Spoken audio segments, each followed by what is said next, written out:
आपण वेगवेगळ्या प्रकारच्या पुऱ्या बनवत असतो. तर अशीच आज एक खायला खूप टेस्टी लागणारी पोह्याची पुरी कशी बनवायची ते पाहूयात. त्यासाठी इथे 1 वाटी पोहे घेतलेले आहेत, स्वच्छ धुवून घ्यायचे. त्यातलं पाणी काढून टाकायचं आणि 5 मिनिटासाठी झाकून ठेवायचे.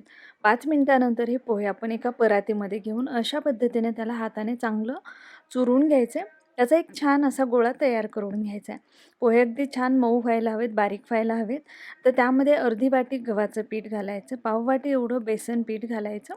यासोबतच यामध्ये मीठ, हळद, लाल मिरची पावडर, जिरं घालायचे आहेत, ओवा घालायचा आहे, कोथिंबीर घालायची आणि हे सगळं आपण व्यवस्थित मिक्स करून घ्यायचं आहे. अशा पद्धतीने हे व्यवस्थित मिक्स करून लागेल तसं यामध्ये पाणी घालायचं आणि पिठाचा आपल्याला थोडासा घट्टसर रसा गोळा तयार करून घ्यायचा आहे. पीठ छान या पद्धतीनं मऊ झालं किंवा त्याचा गोळा तयार करून झाला, वेळ असेल तर 5 मिनिटं भिजायला ठेवायचं. तर लगेच याचे असे छोटे छोटे गोळे करून घ्यायचेत आणि पुऱ्या लाटून घ्यायच्यात. आता अशी पुरी लाटून झाली छान एकसारखी, याला आपल्याला तळून घ्यायचे. तेल चांगलं कडकडीत गरम करून घेतलेलं मीडियम टू हाय फ्लेम ठेवायची आणि अशा पद्धतीने पुरी आपल्याला व्यवस्थित तळून घ्यायची. तर पाहू शकता मस्त आपली टम्म फुगलेली पोह्याची पुरी इथे तयार आहे. खूप टेस्टी लागतात. नक्की करून पहा. रेसिपी आवडली असेल तर नक्की लाईक आणि कमेंट करायला विसरू नका.